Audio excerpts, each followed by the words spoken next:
I disappeared for a few months and now I'm mysteriously back without explanation. I'm working on a secret project, but I can't tell you what it is yet because it's secret. I can tell you that it involves spaceships.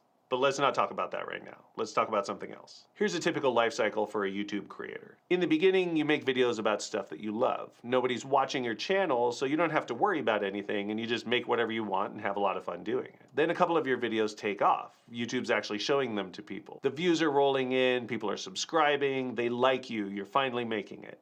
So you keep putting out videos and you experiment. You try different types of videos, different formats, different subjects to see what works. And eventually you start to notice a pattern. Your best videos, the ones you loved making, the ones you put the most work into, the ones you're most excited to publish, don't do that well. And some of your crappy videos, the ones you put out there just for the sake of putting something out there, go viral and get thousands or tens of thousands or hundreds of thousands of views. And so you find yourself in the middle of a crisis. Do you keep doing what you love even though it doesn't seem to be getting a reaction from your audience? Or do you give the people what they want and crank out more of the content that you're not that excited about? The typical advice that you're going to hear online is that of course you should just keep doing what you love and not worry about all the popularity. But I'm going to tell you, it's not that simple, and it's worth taking the time to understand what exactly is going on here.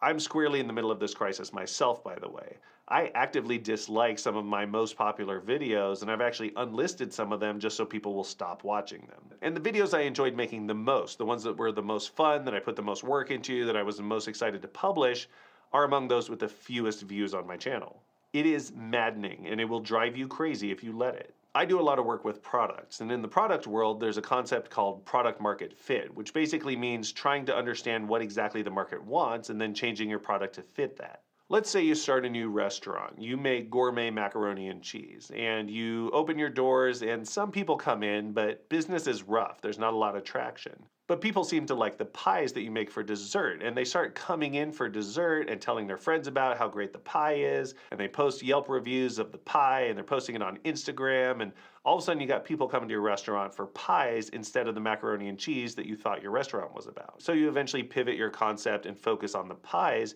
so that you can optimize your business around where you're finding traction in the market. That's product market fit. That's how the theory goes anyway. On YouTube, however, things can get a little more complicated. On this platform, what makes you popular in the short term may not be the same thing that makes you popular in the long term.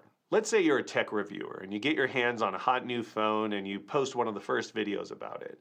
This is great because now you're gonna get to the top of the YouTube search results for everyone searching for that phone, and there's a huge wave of traffic that comes in, and suddenly you've got hundreds of thousands of views, and your channel's blowing up, and you're feeling the success. And you feel like you know what the people want now. All the reviews you did before didn't get much traction, but now that you're posting on the latest phones, you think maybe you should pivot your concept to that and just focus on latest and greatest phone reviews. So then you spend your time frantically trying to get hold of the latest phones and post reviews of them before anyone else does, and you stay up late cranking out these videos, and it kind of works. Your videos are getting lots of views, you're getting lots of traction, seems like everything's great. But eventually you start to feel like something's not quite right. Even though you had a small community on your channel, there was a community there. You were kind of seeing the same commenters coming back, you had people referring back to older videos you'd done, it felt like there was something there. But now that you have all these random people coming and going from your audience, it kind of feels like that sense of community is lost. You're still getting views, you're still getting comments, but just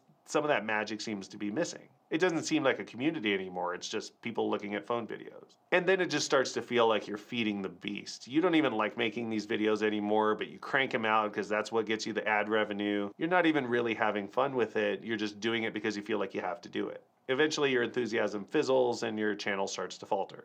You've reached the point of optimization failure. Optimization failure is when you improve something so much that it sucks. You've lost the thing that made it magical in the first place. Companies and brands do this all the time. They keep tweaking something until everyone hates it. Maybe people originally watch your videos because they like your personality or the tone of your voice or the way you deliver information. They liked learning about new technology from you. But when you optimized your channel to chase these views, what happened was you optimized for random people who were looking for a single piece of information, not people who wanted to learn about technology from you in general. This new audience isn't interested in you. They're not interested in your channel. They're not interested in how you do things.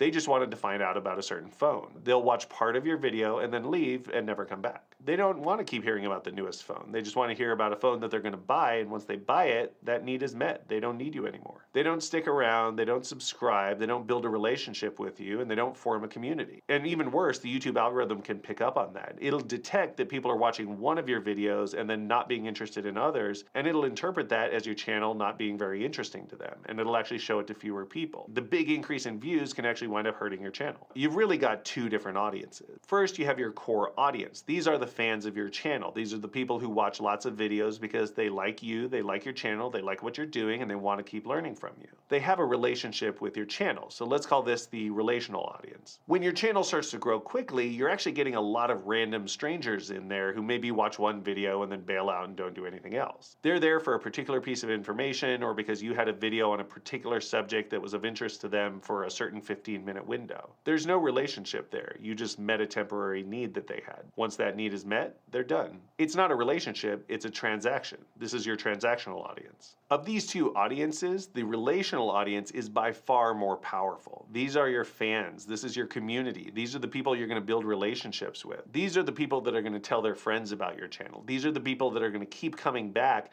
and make the YouTube algorithm realize that there's something really interesting and juicy about your channel that it should show it to other people. Your relational audience is what's going to make amazing things happen with your channel. So when you're thinking about what to do next with your channel, you should really build your strategies around the smaller relational audience, not the big transactional audience who's just there for a quick fix of something and then you'll never see them again. Yes, it's a smaller group of people, but that group is going to have an outsized impact on the future of your channel. And just to be clear, sometimes the transactional audience does convert to the relational audience. Sometimes you do put a video out there about a hot topic that people are searching for and it gets a whole bunch of new traffic and attention to your channel, and some of those people stick around and become part of your relational audience, not just your transactional audience. And that's great. I'm definitely not saying you shouldn't make those videos that are going to get some attention and ride a wave of popularity to get you some new audience. I've done plenty of that. In fact, you probably found my channel because you searched for something and landed on one of my more popular videos. Maybe you liked what you saw and you stuck around and watched some of my other stuff. The problem really comes in when you start to optimize your whole channel around the transactional audience instead of the relational audience. Let's say that the typical video you make for your relational audience gets something like a few hundred views, and then you make a very clickable hot topic video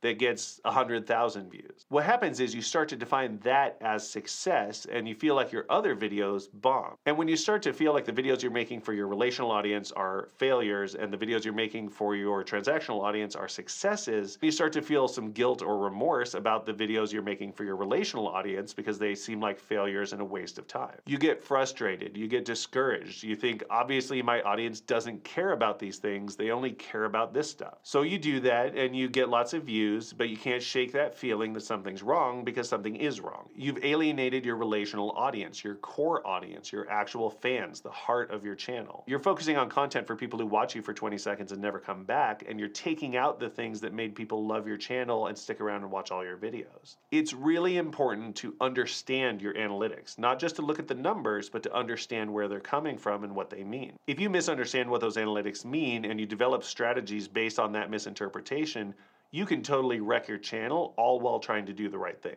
These are the most popular videos I've posted on this channel. One was about new drone laws. One was about an app that was super popular for a few months. One was about a new camera that was coming out.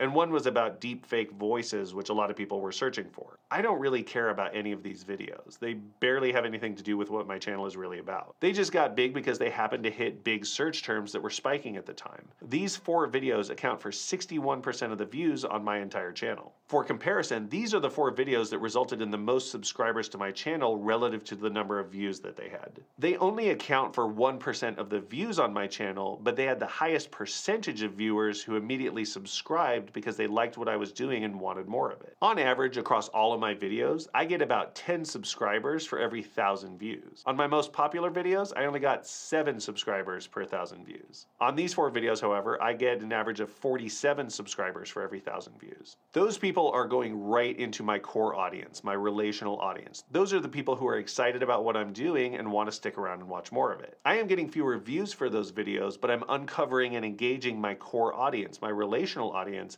the people who are going to really make a difference in the success or failure of this channel. And I can pretty much guarantee that your analytics look almost exactly like this. Your most popular videos probably have a low subscriber per 1,000 views count, and your highest subscription rates may very well come from videos that you thought bombed. Listen, you can't make everyone love you. You shouldn't even try. It's not worth it. But what you can do is be the weirdo that you naturally are and find other people who like that kind of weird. The more you do that, the bigger your core audience is going to grow. The more fun you're going to have, the better relationships you're going to develop, and the stronger community you'll develop around your channel. That's how you find long-term success doing the thing that you love. Don't get distracted by the view counts. They're going to take you to the bad place. Most people do not understand how to think about view counts. It's not because views are bad. Views are awesome, but it's because there's so much noise in the data that most people don't know how to interpret that they wind up making really bad decisions chasing the view count. Figure out what your core audience really loves about your channel. Figure out which of your videos are driving the most subscribers per 1,000 views. Focus on that magic and make more of that happen, and you're going to have way more success than you would by chasing view counts.